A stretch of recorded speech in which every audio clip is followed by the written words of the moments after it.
کئی سال پرانی مسجدیں، کئی صدیاں پرانی مسجدیں ابھی بھی قائم ہیں، لوگوں کے اخلاص کا نتیجہ ہے، ان کی محنت کا یہ صلہ ہے۔ وہ دنیا سے چلے گئے، ان کی بنائی ہوئی مسجدیں، ان کے تعاون سے بنی ہوئی مسجدیں آج بھی قائم ہیں، جہاں ہزاروں کی تعداد میں لوگ نماز ادا کرتے ہیں۔ یہ صدقہ جاریہ ہے، بہت بڑا صدقہ جاریہ ہے، ایصال ثواب ہے۔ انسان دنیا سے چلا جاتا ہے، اگر مسجدیں بنا کر جاتا ہے، مسجد کے ساتھ اپنا تعلق مضبوط کر کے جاتا ہے، کسی بھی صورت میں اللہ تعالیٰ اس کے لیے صدقہ جاریہ بنا دیتا ہے، یہ اس کا سلسلہ چلتا رہتا ہے۔ کیونکہ آپ نے کیا فرمایا؟ صحیح مسلم کی روایت، آپ نے فرمایا کہ حب البلاد الی اللہ مساجدہا، اللہ کے نزدیک اس پوری کائنات میں سب سے جو پسند جگہ ہے وہ زمین کا حصہ اور خطہ ہے۔ پوری کائنات میں نہ جانے کیا سے کیا خوبصورت مناظر بھی ہیں، اچھے باغات بھی ہیں، نہ جانے کیا سے کیا اللہ کی نعمتیں ہیں زمین پر، لیکن اللہ کو کون سی جگہ پسند ہے؟ مسجد کا خطہ پسند ہے، جس میں آپ تشریف فرما ہیں۔ یہ اللہ تعالیٰ کو سب سے پسند جگہ ہے، اللہ تعالیٰ اس سے محبت کرتا ہے، اور جو اس میں آتا ہے اللہ کا مہمان کہلاتا ہے۔ صحیح احادیث میں آیا ہے، ابن ماجہ وغیرہ میں، جو وضو کر کے مسجد کی طرف آتا ہے اور مسجد میں آتا ہے وہ اللہ تعالیٰ کا مہمان بنتا ہے۔ اللہ اکبر! مہمان کا شرف، اس کا اعزاز، اس کی تکریم ہم جانتے ہیں، لیکن جو اللہ کا مہمان بنے تو یہ مسجدیں اللہ تعالیٰ کو بڑی پسند ہیں، اللہ تعالیٰ ان کو پسند فرماتا ہے۔ اور پھر فرمایا صحیح مسلم کی روایت، صحیح مسلم کے اندر، من بنا للہ مسجدن بن اللہ لہ بیتن فی الجنہ، جو اللہ تعالیٰ کی مسجدیں تعمیر کرتا ہے، ان کی بنیاد ڈالتا ہے، ان کے ساتھ تعاون کرتا ہے، حصہ ملاتا ہے، اللہ اس کے لیے جنت میں گھر بناتا ہے۔ یہ زمین پر اللہ کا گھر بناتا ہے، مسجد تعمیر کرتا ہے، اللہ رب العالمین جنت کے اندر اس کا محل بناتا ہے۔ کتنی بڑی سعادت! اور یہ ضمانت کس نے دی ہے؟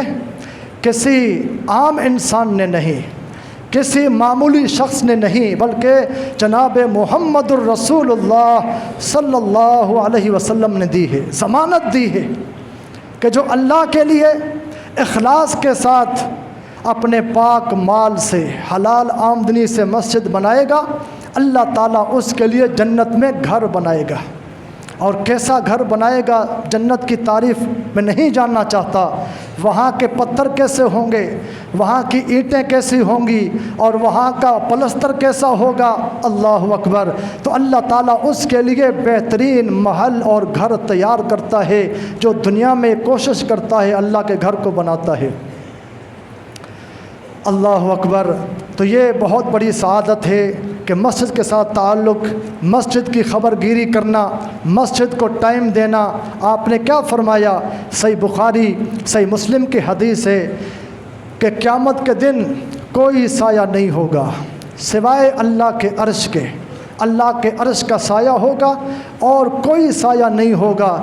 آپ کو پتہ ہے کتنی گرمی ہوگی، یہ سورج 1 میل کے فاصلے پر ہوگا، اتنا قریب، آج لاکھوں اربوں کھربوں کروڑوں ہم سے دور ہے، اس کی تپش، اس کی حرارت ہم برداشت نہیں کر پاتے، لیکن دن قیامت کتنی بڑی گرمی ہوگی، پسینہ پسینہ انسان ہوتا رہے گا۔ لیکن کیا فرمایا کہ 7 خوش نصیب اللہ تعالیٰ کے عرش کے سائے میں ہوں گے۔ اللہ مجھے آپ کو بھی اپنے عرش کا سایہ نصیب فرمائے۔ اللہ کے عرش کا سایہ کیسا ہوگا، کتنا عمدہ ہوگا، کتنا ٹھنڈا ہوگا، کتنا پیارا ہوگا، اس کا تصور نہیں کر سکتے۔ تو ان میں سے ایک شخص وہ ہے، فرمایا کہ وَرَجُلٌ قَلْبُهُ مُعَلَّقٌ بِالْمَسَاجِدِ، وہ خوش نصیب ہے جس کا دل مسجد کے ساتھ کیا ہے، جڑا ہوا ہے، جس کا قلبی لگاؤ مسجد کے ساتھ ہے، قلبی تعلق مسجد کے ساتھ ہے، مسجد میں آتا ہے، مسجد کو ٹائم دیتا ہے، مسجد میں آتا ہے تو بیٹھتا ہے، نمازوں کا خیال کرتا ہے، نمازوں کی پابندی کرتا ہے۔